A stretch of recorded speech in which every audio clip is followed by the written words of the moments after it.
Hi everyone, welcome or welcome back to my channel. I am Sandhya and how are you all? Hope you all are doing good. So कैसे हो आप सभी? Hope बहुत अच्छे होंगे और आपकी प्रिपरेशन भी बहुत ही ज़्यादा अच्छे से चल रही होगी। और आज इस वीडियो में we are going to talk about my revision strategy कि मैं कैसे किसी भी चैप्टर को कंप्लीट करने के बाद उसे रिवाइज करती हूँ, क्योंकि many of you have asked about this video. तो मतलब इस टॉपिक पे बहुत सारे कमेंट आए थे कि दीदी आप रिवीजन के वीडियो पे बनाओ, रिवीजन स्ट्रेटजी बताओ, रिवीजन कैसे करें। तो मैंने सोचा चलो फाइनली वीडियो बना ही देते हैं। और आई एम जो भी मैं आज हूँ is all because of you all and आपकी इच्छा सराखों पे सो जो आप बोलोगे वो आई विल डू डेफिनेटली।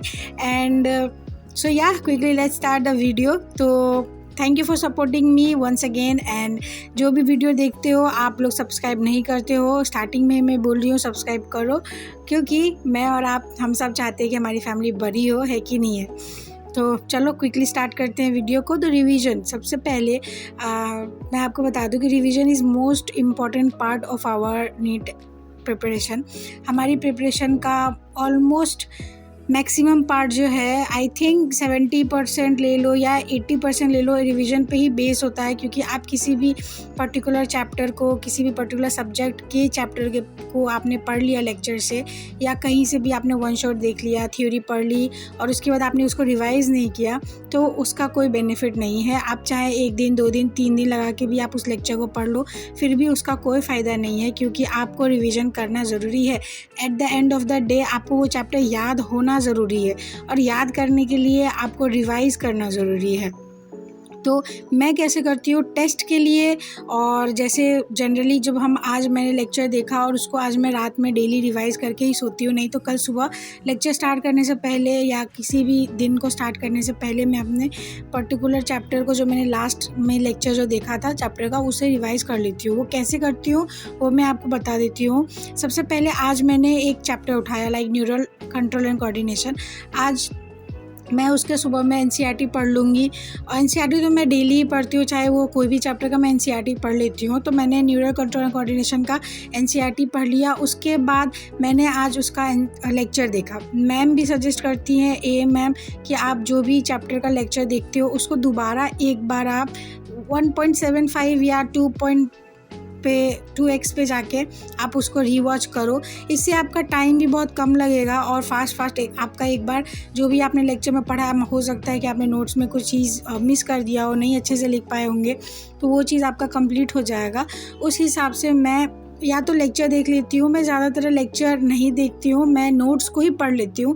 अगर मुझे ऐसा फील होता है कि मुझे ये टॉपिक नहीं समझ में आया, तो मैं, या टाइप्स ऑफ न्यूरॉन्स मुझे समझ में नहीं आया, न्यूरल कंट्रोल एंड कोऑर्डिनेशन के चैप्टर में मुझे टाइप्स ऑफ न्यूरॉन नहीं समझ में आया, तो मैं दोबारा से उस लेक्चर को 2x पे या 1.75x पे मैं उसे देख लेती हूँ अपने नोट्स के साथ साथ। कई बार ऐसा होता है कि जब हम नोट्स साथ में बनाते हैं, क्योंकि ये क्वेश्चन भी आता है कि आप नोट्स लेक्चर के बाद बनाते हो या लेक्चर के साथ में बनाते हो, तो मैं लेक्चर के साथ में ही नोट्स बना लेती हूँ। क्योंकि एक बार हम लेक्चर देखेंगे, दोबारा लेक्चर को देखेंगे नोट्स के लिए कितना ज़्यादा टाइम लगेगा, है कि नहीं।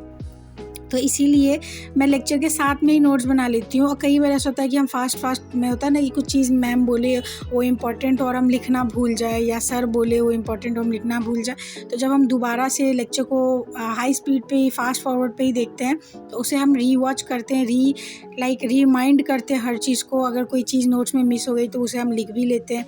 ये तो हुआ लेक्चर देख लिया, नोट्स रिविज़न कर लिया, एंड देन एनसीईआरटी।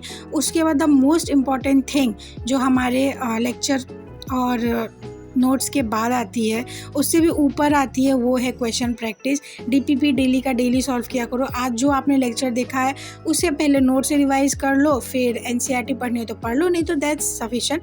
आप आज जो आपने लेक्चर देखा उसका नोट्स रिवाइज कर लो, उसके बाद आप डीपीपी सॉल्व कर लो, यू आर सॉर्टेड। जो भी आपने पढ़ा है उसका आराम से आपका रिवीजन कंप्लीट हो गया। और उसके बाद आई नो गाइस कि बहुत सारे लोग होते हैं कि इतने में नहीं हो पाएगा, या बहुत सारे लोगों के पास बुक्स नहीं होते अवेलेबल।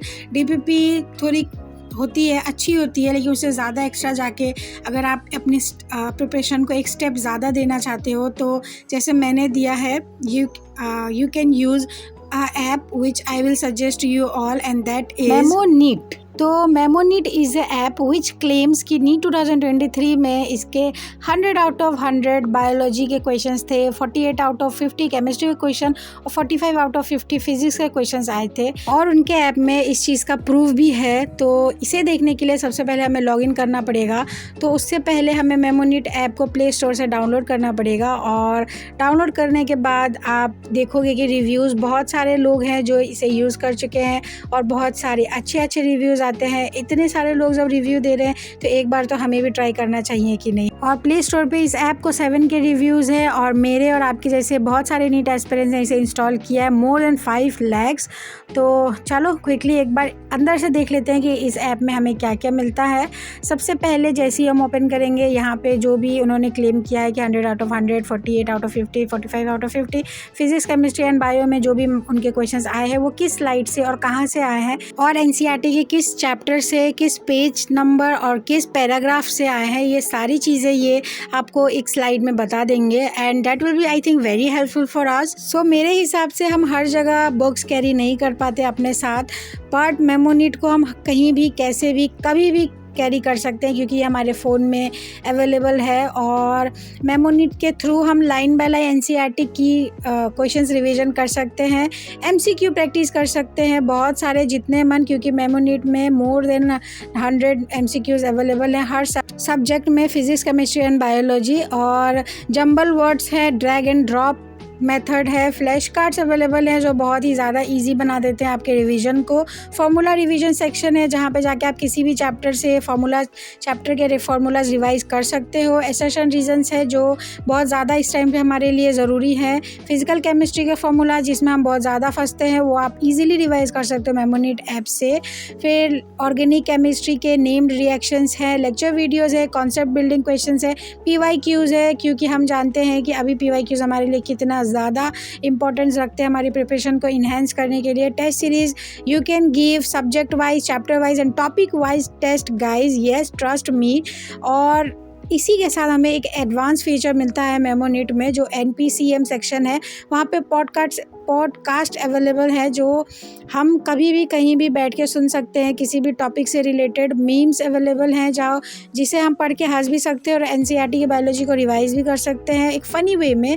पासवर्ड पजल्स हैं जो हमारे माइंड को इन्हेंसमेंट करेंगे, ब्रेन मेमोरी इन्हेंसमेंट पार्ट है वो। और जो भी चीज़ें हैं आप मेमोनीट को एक बार ओपन करके देखो, और अगर आपको थोड़ा सा भी इंटरेस्ट है तो आप इससे लॉगिन करना टेस्ट सीरीज़ के लिए। और इससे अगर आप लॉगिन करोगे मेरे कूपन कोड के साथ, that is MEDICO SY300, you will get additional 300 discount. And so किस चीज़ की देरी है, मैं तो जा रही हूँ क्वेश्चन प्रैक्टिस करने। अगर आपको थोड़ा सा भी मेमोनीट पसंद आया हो तो जाके प्ले स्टोर से इंस्टॉल करो।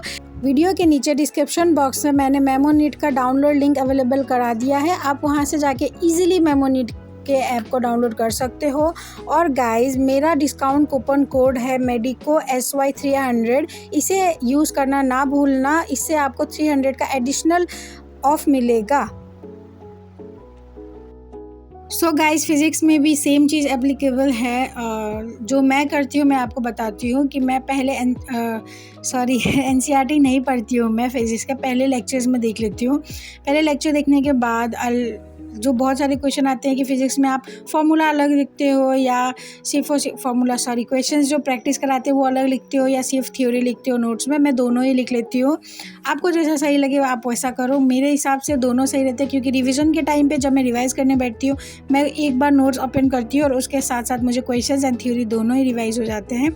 ये पर्टिकुलर टॉपिक है, उस टॉपिक से रिलेटेड सर ने 5 क्वेश्चन कराए हैं, उसी समय में मैं अपने पोर्टेबल टैबलेट में सारी चीज़ें लिख के प्रैक्टिस कर लेती हूँ। फिज़िक्स में ज़्यादातर मैं लिख के प्रैक्टिस करती हूँ, बायोलॉजी में ज़्यादातर बोल के रिवीजन करती हूँ। तो इससे क्या होता है कि बायोलॉजी में हमें ज़्यादा याद करना है, फिजिक्स में हमें ज़्यादा प्रैक्टिस करना है, अपनी एफिशिएंसी को बढ़ाना है प्रैक्टिस से। तो हम लेक्चर देख लिया, हमने नोट्स बना लिए, फिर नोट्स को एक बार रिवाइज़ कर लो। और अगर आप चाहो कि मुझे समझ में नहीं आया, जैसे मेरा ये ग्राफ वाला पोर्शन था थोड़ा सा जो मुझे थोड़ा सा वीक लग रहा था, तो मैंने लेक्चर को 2x पे चला दिया और जो टाइमलाइन आती है ना उससे मैंने सारे जितने भी सर करा रहे हैं वो फास्ट मैंने क्वेश्चन भी सॉल्व कर लिए। तो इससे क्या होता है कि एक ईजी वे में आप ज़्यादा से ज़्यादा क्वेश्चन प्रैक्टिस भी कर लोगे, सर का दोबारा से सुन भी लोगे, तो आपका रिविजन ज़्यादा स्ट्रॉन्ग हो जाएगा, मेमोरी आपकी अच्छी हो जाएगी। और गाइज फिजिक्स में भी डीपीपी सॉल्व करना मत भूलना। क्वेश्चन प्रैक्टिस के लिए मेमोरी फिजिक्स में भी आप यूज़ कर सकते हो। केमिस्ट्री के लिए भी सेम वे है। केमिस्ट्री में ज़्यादा इनऑर्गेनिक एंड ऑल में, फिजिकल केमिस्ट्री में फॉर्मूला ज़्यादा याद करने पड़ते हैं। फिजिक्स की तरह केमिस्ट्री के रिएक्शन ज़्यादा रहते हैं, तो आप नोट्स बनाओगे, नोट्स में रिएक्शन रहेंगे। एक अलग पेज ले लो, जो मैं एक वीडियो में आपको बताऊंगी शॉर्ट नोट्स बनाना। एक अलग से पेज ले लो। जब आप नोट्स लेक्चर देख लिया, नोट्स बना लिया, नोट्स रिवाइज कर रहे हो, तो जो भी इंपॉर्टेंट नोट्स हैं या इंपॉर्टेंट पॉइंट है लाइक साइंटिस्ट के नेम, रिएक्शंस एंड एवरीथिंग, आप उस पेज पे लिख लो और उसको उस पेज में या तो नोट्स से स्टिक कर दो या तो एनसीईआरटी स्टिक कर दो, ताकि जब भी आप एनसीईआरटी या नोट्स को रिवाइज करोगे तो वो पेज आपके सामने आ जाएगा और जिससे आप रिवाइज कर लोगे क्विकली। और फिजिक्स, केमिस्ट्री एंड बायोलॉजी के बारे में मैंने आपको बता दिया। एंड वन मोर थिंग जो बहुत ज़्यादा इंपॉर्टेंट है बताना आपको, कि इस अ काइंड ऑफ डिस्क्लेमर, कि ये जो भी लाइक चीज़ें मैं आपसे शेयर कर रही हूँ, जो भी स्ट्रैटेजीज़ वगैरह होती हैं वो मेरी होती है, वो मैं अपने ऊपर अप्लाई करती हूँ या मैंने अपने प्रिपरेशंस में अप्लाई नहीं किए थे जो करने चाहिए थे। इसीलिए मैं आपको इस बार बता रही हूँ कि मेरी तरह कुछ बेवकूफ़ियों की वजह से, कुछ गाइडलाइंस की वजह से आप इन चीज़ों को ना करो। आप लोग बहुत ज़्यादा बोलते हो दीदी ये वो, definitely I will share with you all my mistakes, क्योंकि बहुत ज़्यादा लोग पूछ रहे हैं मेरे मिस्टेक के बारे में, तो मैं बताऊंगी। क्योंकि इतना ज़्यादा मतलब होता है ना, एलएन से पढ़ने के बाद फिर फिजिक्स वाला से पढ़ने के बाद भी मुझे मेरे दोनों ही अटेम्प्ट में बहुत कम मार्क्स आए थे। तो इस वीडियो के लिए इतना ही। मिलते हैं नेक्स्ट वीडियो में। Goodbye everyone.